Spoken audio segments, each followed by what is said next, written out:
Shri V S Jithin Dev, നോക്കൂ,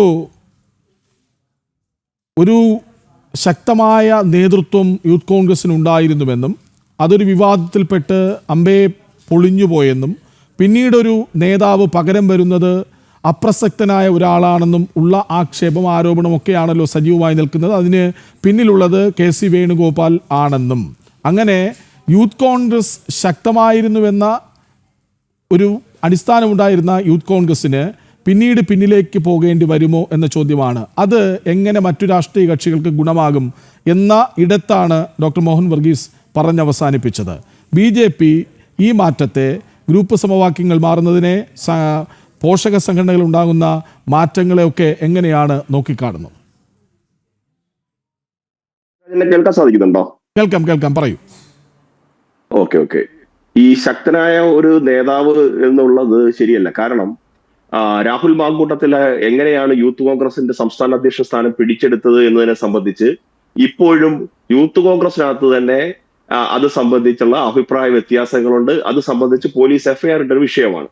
ഇവിടെ ഈ ഗ്രൂപ്പ് കളിക്കുകയും തമ്മിലടിക്കുകയൊക്കെ എന്നുള്ളത് ഇവരുടെ കാര്യമാണ്. പക്ഷേ നോക്കൂ, ഇന്നലെ എന്താ സംഭവിച്ചത്? ഇവര് ആദ്യമായിട്ട്, എനിക്ക് തോന്നുന്നു കാലങ്ങൾക്ക് ശേഷം ആദ്യമായിട്ടാണ് ഒരു പൊതുവേദിയിൽ കേരളത്തിന്റെ പ്രതിപക്ഷ നേതാവ് ഉൾപ്പെടെ സ്വാമിയെ ശരണമയ്യപ്പ എന്ന് വിളിച്ചുകൊണ്ട് ഒരു വലിയ യാത്ര, ഒരു പ്രചരണ യാത്ര ആരംഭിച്ചത്.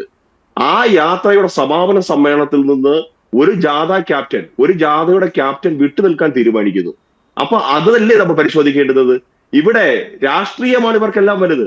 ഈ പിണറായി വിജയൻ സർക്കാർ ശബരിമലയിൽ നടത്തിയ തീവെട്ടിക്കൊള്ളയ്ക്കെതിരെ പ്രതികരിക്കാൻ, ജനങ്ങളിലേക്ക് ആ സന്ദേശം എത്തിക്കാൻ എന്ന പേരിൽ നടത്തിയ ഒരു പ്രചരണ യാത്രയിൽ നിന്ന് ഈ ഗ്രൂപ്പ് രാഷ്ട്രീയത്തിന്റെ പേരിൽ, അധികാരത്തിന്റെ പേരിൽ, സംഘടനാപരമായ അധികാരം പിടിച്ചെടുക്കുന്നതിനുള്ള എന്താ പറയാ കൊമ്പുകോർക്കലിന്റെ പേരിൽ ഒരു ജാഥ ക്യാപ്റ്റൻ തന്നെ വിട്ടു നിൽക്കുന്നു. പിന്നെ ഇവർക്ക് എന്ത് കമ്മിറ്റ്മെന്റ് ആണ് ഈ നാട്ടിലെ വിശ്വാസികളോടും ഈ ആചാര സംരക്ഷണത്തിനും മറ്റ് പൊതുസമൂഹത്തോടും ഉള്ളത്? അപ്പൊ ഈ കോൺഗ്രസ് പാർട്ടിയെ സംബന്ധിച്ച് കോൺഗ്രസ് പാർട്ടി ഗ്രൂപ്പിലും അല്ലെങ്കിൽ DNA ഒക്കെ ആയിരിക്കും അവരുടെ ഗ്രൂപ്പ്, അവരുടെ DNA ആകാം. പക്ഷേ കേരളത്തിന്റെ പൊതുവായ ഒരു കാഴ്ചപ്പാട് വരുന്ന സമയത്ത് ഒരിക്കലും വിശ്വസിക്കാൻ കൊള്ളാത്ത രാഷ്ട്രീയ പാർട്ടിയാണ് കോൺഗ്രസ് എന്ന് അവർ അടിവരയിട്ട് തെളിയിക്കുന്നതിന് തുല്യമാണ്. ഇന്നലെ വൈകിട്ട് വൈകി എല്ലാവരും പിരിഞ്ഞതിന് ശേഷം 12 മണിക്കാർ മാത്രം അവശേഷിച്ചപ്പോ K മുരളീധരൻ ആ യാത്രയിൽ പങ്കെടുക്കാൻ എത്തിയത്.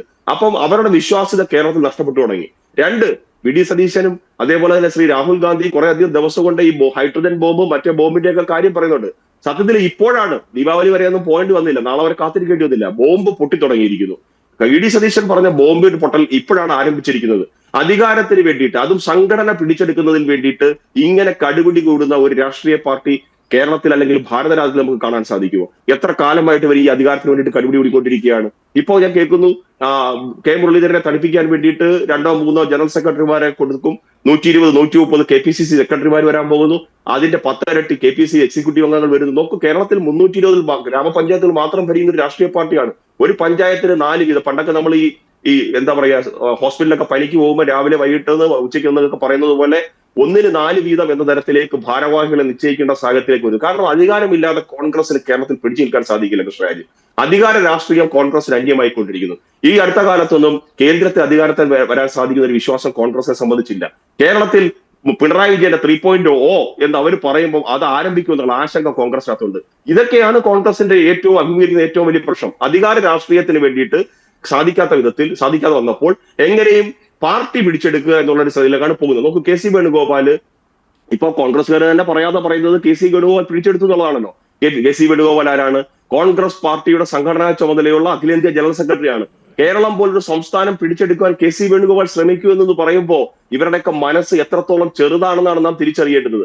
രണ്ടാമതൊരു കാര്യം നോക്കൂ, എന്താ പറയാ പ്രതിപക്ഷ നേതാവ് ശ്രീ VD സതീശന്റെ ചില പ്രതികരണങ്ങൾ, മാധ്യമങ്ങൾ കോൺഗ്രസിലെ പ്രശ്നങ്ങൾ ചോദിക്കുന്ന സമയത്ത് VD സതീശൻ മാധ്യമങ്ങളോട് ക്ഷുഭിതനാകുകയാണ്. ഇവിടെ ഉപതെരഞ്ഞെടുപ്പ് നടന്ന സമയത്ത് അതിന്റെ വിജയമുണ്ടായപ്പോൾ അതിന്റെ ക്രെഡിറ്റ് അവകാശപ്പെടാൻ VD സതീശൻ മാധ്യമങ്ങളെ കാണുന്നു. VD സതീശന് അല്ലെങ്കിൽ കോൺഗ്രസ് പാർട്ടി സമ്മർദ്ദത്തിൽ പോകുന്ന വിഷയങ്ങളിൽ പ്രതികരിക്കാൻ പ്രതിപക്ഷ നേതാവ് തയ്യാറാകുന്നില്ല. ആ ചോദ്യങ്ങൾ ചോദിക്കുന്ന മാധ്യമ പ്രവർത്തകരെ അപമാനിക്കാനാണ് ശ്രീ VD സതീശൻ ശ്രമിച്ചുകൊണ്ടിരിക്കുന്നത്. അപ്പൊ കോൺഗ്രസിലെ അധികാര കേന്ദ്രം ഏതാണ്? VD സതീശനാണോ? ചെന്നിത്തലയാണോ? KC വേണുഗോപാലാണോ? സണ്ണി ജോസഫ് ആണോ? മുരളീധരനാണോ? ആരാണെന്ന് പറയാൻ സാധിക്കുന്നില്ല.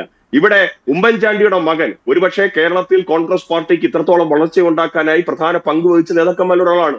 ഉമ്മൻചാണ്ടിയുടെ മകന് പോലും പരസ്യമായി പ്രതികരണം നടത്തേണ്ടി വരുന്ന സാഹചര്യത്തിലേക്ക് പോകുന്നു. ഉമ്മൻചാണ്ടിയുടെ മകൻ പുറത്തു നിൽക്കുമ്പോൾ എന്താണ് സന്ദീപ് വാര്യർ, ഇന്നലെ വന്ന സന്ദീപ് വാര്യർ അകത്ത് കയറി ജനറൽ സെക്രട്ടറി ആകുന്നു. സന്ദീപ് വാര്യർ ജനറൽ സെക്രട്ടറിയുടെ കസേരയിൽ അമർന്നിരിക്കുമ്പോൾ സന്ദീപ് വാര്യരുടെ അകത്തിരിക്കുന്ന സമയത്ത് ഉമ്മൻചാണ്ടിയുടെ മകൻ പുറത്തു നിൽക്കേണ്ട സാഹചര്യം. അപ്പോ അധികാരത്തിന് സാധിക്കാത്ത വിധത്തിൽ അധികാര രാഷ്ട്രീയം പിടിച്ചെടുക്കാൻ സാധിക്കാത്തത് കൊണ്ട് എങ്ങനെയും പാർട്ടി പിടിച്ചെടുക്കുക എന്നുള്ളതിലേക്ക് പോകുന്നു. അതൊക്കെ അവരുടെ വിഷയമാണ്. പക്ഷേ കേരളത്തിന്റെ പൊതുസമൂഹം ചർച്ച ചെയ്യേണ്ടത് കേരളം ഇന്ന് ചർച്ച ചെയ്യുന്ന ഏറ്റവും വലിയൊരു തീവട്ടിക്കൊള്ള, ഒരു വിശ്വാസത്തെ ഹനിക്കുന്ന രീതിയിൽ ഒരു ആചാര സമ്പ്രദായത്തെ തകർക്കുവാൻ വേണ്ടിയിട്ട് ദേവാലയങ്ങളെ തകർക്കാൻ നടത്തിയ ആ തീവട്ടിക്കൊള്ള ജനങ്ങളിലേക്ക് അറിയിക്കാൻ എന്ന രീതിയിൽ കോൺഗ്രസ് നടത്തിയ ക്യാമ്പയിൻ, ആ ക്യാമ്പയിനിൽ നിന്ന് പോലും വിട്ടുനിൽക്കാൻ ആലോചിക്കുന്ന മാനസികാവസ്ഥയിലേക്ക് കേരളത്തിലെ കോൺഗ്രസ് നേതാക്കന്മാർ പോയിട്ടുണ്ടെന്നുണ്ടെങ്കിൽ ഇവർക്ക് ഈ കേരളത്തിലെ പൊതുസമൂഹത്തോട് യാതൊരു കമ്മിറ്റ്മെന്റും ഇല്ല എന്ന് പറയേണ്ടി വരും.